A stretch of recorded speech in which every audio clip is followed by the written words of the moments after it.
Professional Republicans take Karl Rove very, very seriously. Big money Republican donors have always taken guidance from Karl Rove this way.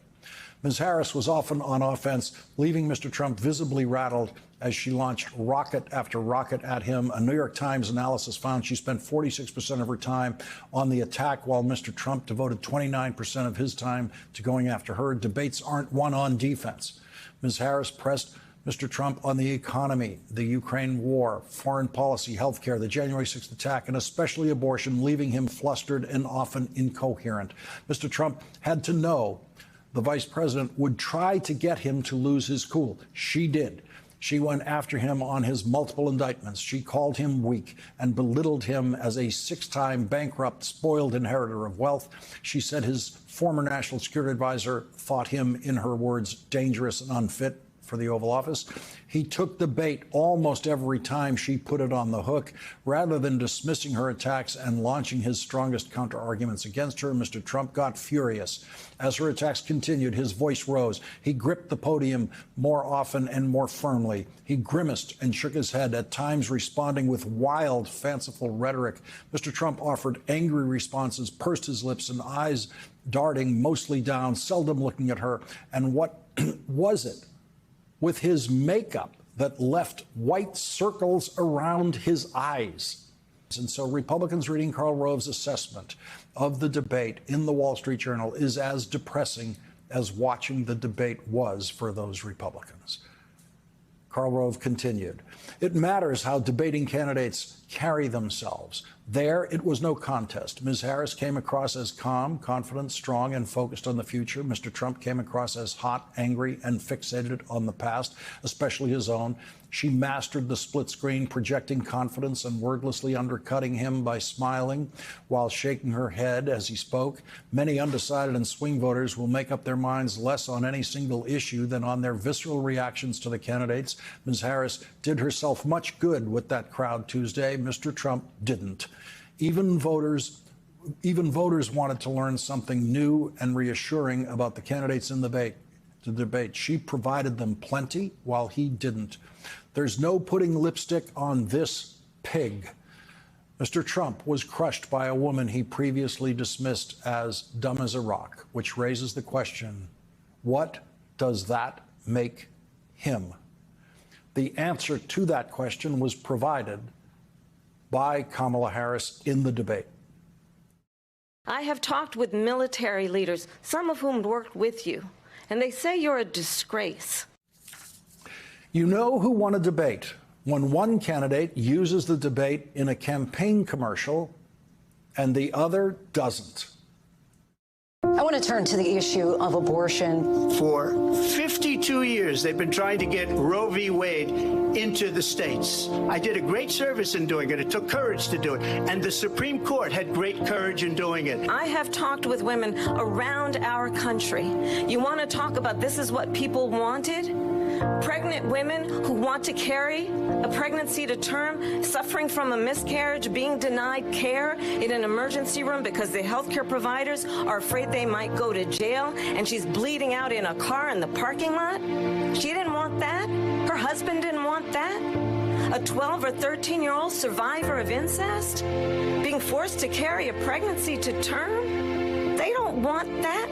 I think the American people believe that certain freedoms, in particular the freedom to make decisions about one's own body, should not be made by the government. I'm Kamala Harris, and I approve this message. She is polling 4 points ahead of Donald Trump in the latest Wisconsin poll. The Marquette University Law School poll, the most trusted poll in Wisconsin, shows that among likely voters, Kamala Harris is polling at 52 in Wisconsin, and Donald Trump is polling at 48. That is in a state where the last two presidential elections have been decided by less than 1% of the vote.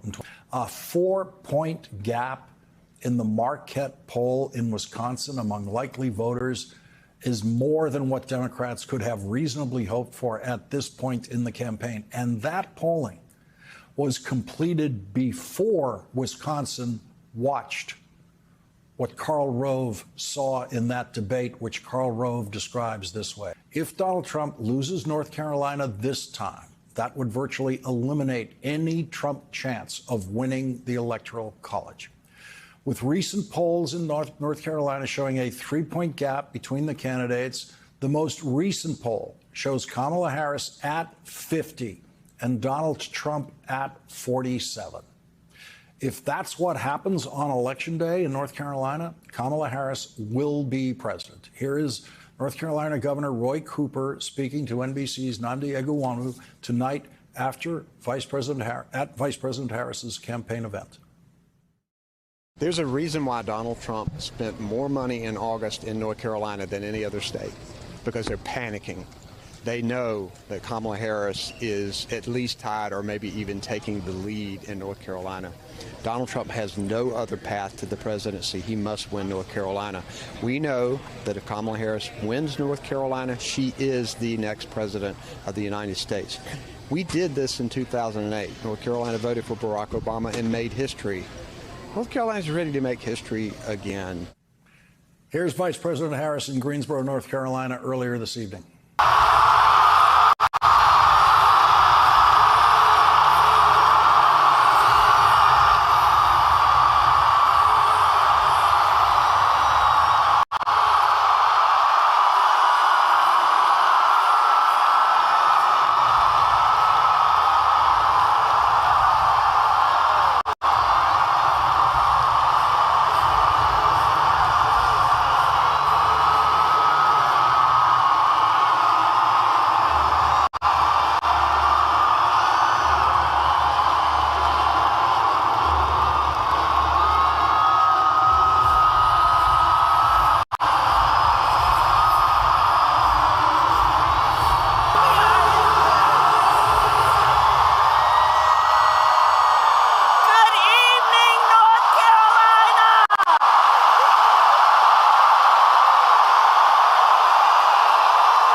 So North Carolina, 2 nights ago, Donald Trump and I had our debate.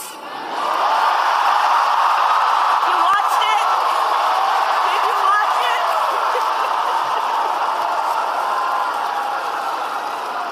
And look, I believe we owe it to have another debate. Right? We owe it to the voters. North Carolina, we have 54 days until Election Day. 54 days until Election Day. And just 35 days until early voting begins. And it's not only the presidency that's on the ballot. There are many, many important races, like Josh Stein running for governor.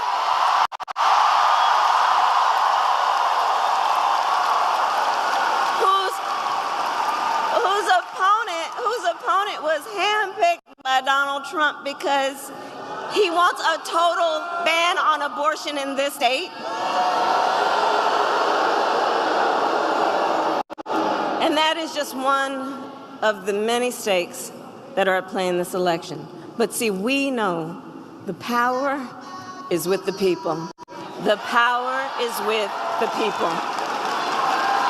Your voice is your vote, North Carolina. And you are going to make all the difference in the outcome of this race. And look, we know ours will be a very tight race until the very end. We are the underdog. Let's be clear about that. We are the underdog. And so we have hard work ahead of us, but we like hard work. Hard work is good work. Hard work is good work. And with your help, we will win. We will win. And so I ask you today, North Carolina, are you ready to make your voices heard?